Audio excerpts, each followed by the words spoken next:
ये गाड़ी किसी ने मुझे लेके दी हुई है। मैं उनके लिए जॉब एक तरह से करती हूँ और वो मुझे सैलरी देते हैं। स्टार्टिंग में मेरे बच्चे छोटे थे तब मैं घरों में काम करती। मैं क्योंकि हर जगह पे जॉब ही करती रही हूँ, जॉब्स में तो गाड़ी नहीं बंदा खरीद सकता, घर ही चल जाए बहुत बड़ी बात है। इज्जत के साथ 11 बजे तक मैं पिक एंड ड्रॉप करती रहती हूँ, उसके बाद मैं ऑनलाइन होती हूँ और मैं क्रीम पे टैक्सी चलाती हूँ। जी अस्सलाम वालेकुम नाज़रीन, मैं हूं आपका मेज़बान अनस कुंदर। आप देख रहे हैं वॉइस ऑफ पाकिस्तान। नाज़रीन, आज हमारे साथ एक बड़ी मोटिवेशनल कहानी है जिसको देखने के बाद आप ये कह सकते हैं कि मेहनत करने से जो है इंसान आगे बढ़ सकता है। हमारे साथ मौजूद होंगी सईदा जबीन साहिबा, जो कि पिछले 4 साल से करीम पर जो है वो गाड़ी चला रही हैं और पिछले 18 साल से लोगों को ड्राइविंग भी सिखा रही हैं। खावन जो है वो इनके फ़ौत हो चुके हैं और एक इनकी बेटी है जो इस टाइम यूनिवर्सिटी में जा रही हैं और तालीम हासिल कर रही हैं, और ये रोज़ाना की बुनियाद के ऊपर 15 घंटे जो है काम करती हैं और अपने घर का जो सिलसिला है वो चलाती हैं। तो इनसे बात करते हैं हमारे साथ में। अच्छा मान, ये बताएं कि कितने साल से आप ये काम कर रही हैं? तो करीम पे जो आपने गाड़ी लगाई है वो आपकी अपनी है या फिर ये भी रेंट पे है? नहीं, ये गाड़ी किसी ने मुझे लेके दी हुई है। मैं उनके लिए जॉब एक तरह से करती हूँ और वो मुझे सैलरी देते हैं। तो इससे पहले आप क्या काम करती थी? पहले मैं ड्राइविंग सिखाती थी, लेकिन जब स्टार्टिंग में मेरे बच्चे छोटे थे तब मैं घरों में काम करती थी। तो कितने आपके बच्चे हैं और आपकी बेटी किस क्लास में पढ़ रही है? मेरे 2 बच्चे हैं, एक बेटी और एक बेटा। और बेटी मेरी जो है वो यूनिवर्सिटी में, वर्चुअल यूनिवर्सिटी से बीएस ऑनर कर रही है आईटी में, और जो बेटा है वो पढ़ा हुआ नहीं है, वो रिक्शा चलाता है, मैरिड है, उसके 3 बच्चे हैं। अच्छा, ये बताएंगे जो आपका घर है वो आपका अपना है या फिर वो रेंट के ऊपर है? रेंट पे रेंट पे तो आपके जो खाविन हैं वो कब फौत हुए थे? वो सन 2001 में, सन 2000 में तो उसके बाद किन मुश्किलात का आपको सामना करना पड़ा था? ज़ाहिर बात है उस वक्त मुश्किलात ही थी। सबसे पहले तो खाने का था कि जी पेट भरना है किसी तरीके से, तो इसलिए बच्चे छोटे थे तो मैंने फिर घरों में काम किया।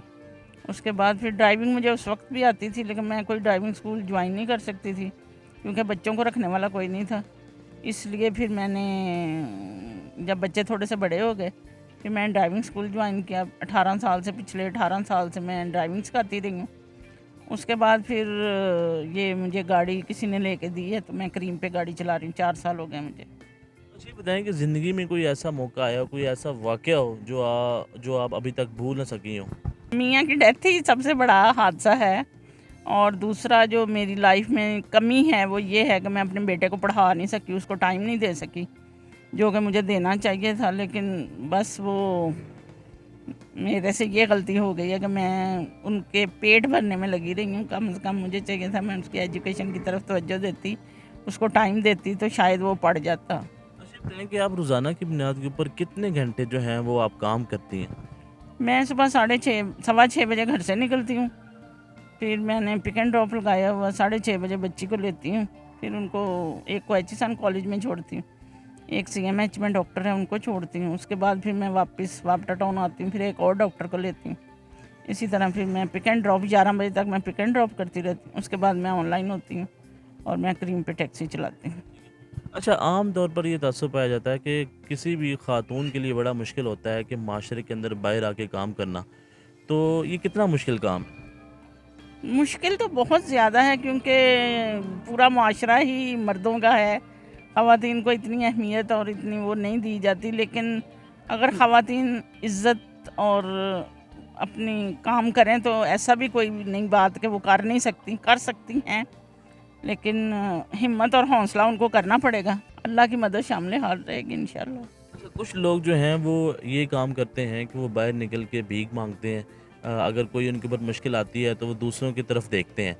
तो आपने ये इनिशिएटिव लिया और आप काम कर रही हैं, तो इस काम के दौरान कभी किसी ने आपको ताना मारने की कोशिश की कि आप ये क्या काम कर रही हैं एक खातून होके? नहीं, ताना शाना तो मारने की किसी ने कोशिश नहीं की, क्योंकि जो मैं पिछले 18 साल थे वो तो मैं ड्राइविंग ही सिखा रही थी। लेडीज़ के साथ मेरा था, तो लेडीज़ को ही मैं ड्राइविंग सिखाती थी, तो इसलिए तो ताना शाने वाला तो कोई मसला नहीं था। लेकिन अब जब से मैं करीम चला रही हूँ तब से मर्द यही होता है कि जब मैं मेल की यानी कि राइड एक्सेप्ट करती हूँ तो वो आगे से कैंसिल कर देते हैं कि मतलब लेडीज़ हैं कैसी ड्राइविंग करेंगी, या हमें ले भी जाएंगी कि नहीं लेके जाएं। कैसे ड्राइवर? हाँ जी, तो इसलिए वो अक्सर मेरी राइड कैंसिल कर देते हैं। लेकिन जो फिर मेरे साथ जाते हैं तो फिर वो कहते हैं कि नहीं आंटी आप बहुत अच्छी ड्राइवर हैं और अच्छी गाड़ी चला रही हैं। अच्छा, आप ये बताएँ कि इसके अलावा आपने ये कहा कि आप घरों में जाके काम करती थीं और उसके बाद आपने ड्राइविंग सीखी और इस शोबे की तरफ आई हैं। तो कभी इतने जो है आपका हाथ सीधा हुआ कि आप अपनी गाड़ी खरीद सकें? मैं क्योंकि हर जगह पे जॉब ही करती रही हूँ, तो जॉब्स में तो गाड़ी नहीं बंदा ख़रीद सकता, तो घर ही चल जाए बहुत बड़ी बात है इज़्ज़त के साथ। तो लेकिन अब ये जो गाड़ी है, ये किनकी है? ये हमारे रिलेटिव हैं, उनकी गाड़ी है। उनकी रोज़ाना की बुनियाद के ऊपर उनको भी जाती है इनकम और आप भी रखती हैं। हाँ जी। तो जो बेटी है, उसको आप क्या बनाना चाहती हैं लाइफ में? ये वैसे तो उसी का अपना ही डिसीजन है कि वो आईटी में इंजीनियर वो बनेगी, कंप्यूटर वो ये बीएस हाँ बीएस ऑनर करेगी कंप्यूटर में ही, और आगे फिर जो अल्लाह मालिक है। मेरी तो कोशिश है कि उसकी शादी हो जाए और वो अपने घर में हो, ताकि मैं भी सुकून ले सकूँ ज़िंदगी में। फिर तो आप अकेली रह जाएँगी। तो नहीं बेटा जो है अब आपके साथ रहता है या फिर अलग है? नहीं, रहता तो अलहदा है, लेकिन वो बस आपको पता है नंद बाबज में ज़रा हो जाती है ज़रा, तो इसलिए मैं नहीं चाहती कि वो कोई लड़ाई झगड़ा हो, क्योंकि दो ही तो ये बहन भाई हैं। तो अगर इनके दिलों में एक दूसरे के ख़िलाफ़ नफ़रत पैदा होगी तो फिर ये तो मिलेंगे नहीं, एक दूसरे को देखेंगे नहीं, तो इसलिए बेहतर है कि ये थोड़ा अलग अलग रह लें। शादी के बाद ज़ाहिर बात है बच्चे समझ जाएंगे तो फिर खुद ही उनको अकल आ जाएगी। अच्छा, आमतौर पर ये देखा जाता है कि जब कोई बेटा अलहदा रहता है, तो जो वालिदैन होते हैं वो बड़ा जो है बुरी-बुरी बातें करते हैं उनके हवाले से और कहते हैं कि उसने गलत डिसीज़न लिया, हमें छोड़ के चला गया। तो आप अपने बेटे से खुश हैं कि वो जिस तरह अपनी नहीं, ज़िंदगी मैं गुज़ार अपने बेटे से बहुत ज़्यादा सेटिस्फाई हूँ। मेरा बेटा माशाल्लाह बहुत ज़्यादा फरमाबरदार है, लेकिन उसकी बीवी थोड़ी सी सख्त तबीयत की है, तो उसके अब 3 बच्चे हैं माशाल्लाह, तो कोई ऐसी बात नहीं है। मैंने अपनी मर्ज़ी से उनको अलग किया है। ये नहीं कि ये उन दोनों का फ़ैसला था, ये मेरी उसमें राय शामिल थी। मैंने कहा कि बजाय घर में लड़ाई झगड़ा डाल ही रखूँ हर वक्त, और मैं भी ड्राइविंग करती हूँ, बेटा भी ड्राइविंग करता है, तो आपका बेटा क्या करता है? वो रिक्शा चलाते हैं। कि अब आपके जो ज़िंदगी के अंदर अब आपकी क्या ख्वाहिश है कि आप क्या करना चाहती हैं और क्या चीज़ जो है आप कहें कि वो मुझे हासिल कर लें तो मैं वैसे तो अल्लाह ताला का बहुत करम है मेरे ऊपर कि आज दिन तक मैंने जो भी सोचा है मैंने यानी अल्लाह ने पूरा किया है। मैंने क्या पूरा करना है, अल्लाह ने मेरा पूरा किया। अब बस एक ही ख्वाहिश है कि बेटी की शादी हो जाए और वो अपने घर बार वाले हो जाए। अच्छा, दीगर ख़ातून के लिए ख़वातीन के लिए आप क्या मैसेज देंगे कि जो जिनके घर के अंदर काफ़ी मसाइल हैं और वो जिस तरह आप अकेली रह रही हैं तो वो अकेले हो जाते हैं, तो उसके बाद वो क्या करें? किस तरह आपकी तरह वो मेहनत कर सकते हैं?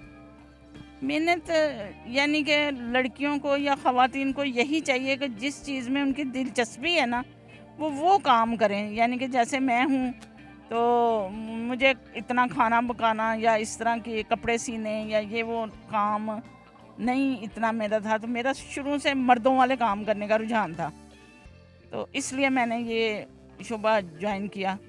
तो जिसमें उनको दिलचस्पी है या जो उनको बेहतर वो कर सकती हैं तो वो करें, और आगे अल्लाह मदद करने वाला है। जी नाज़रीन, आपने इनकी देखी है मोटिवेशनल कहानी, किस तरह ये रोज़ाना की बुनियाद के ऊपर सुबह 6:30 बजे जाती हैं, 15 घंटे काम करती हैं और उसी के साथ एक इनकी बेटी है जो कि इस टाइम तो यूनिवर्सिटी के अंदर जो है तालीम हासिल कर रही हैं और इनका ये कहना है कि मेरी ये ख्वाहिश है कि मेरी बेटी पढ़े और उसके बाद उनकी शादी हो जाए। और इसी तरह इनका ये कहना है कि दीगर जो ख़वातीन के लिए मैसेज है कि जो वो करना चाहती हैं वो करें, मेहनत के साथ, लगन के साथ और ईमानदारी के साथ। तो नाज़रीन, देखते रहें वॉइस ऑफ पाकिस्तान। अल्लाह हाफ़िज़।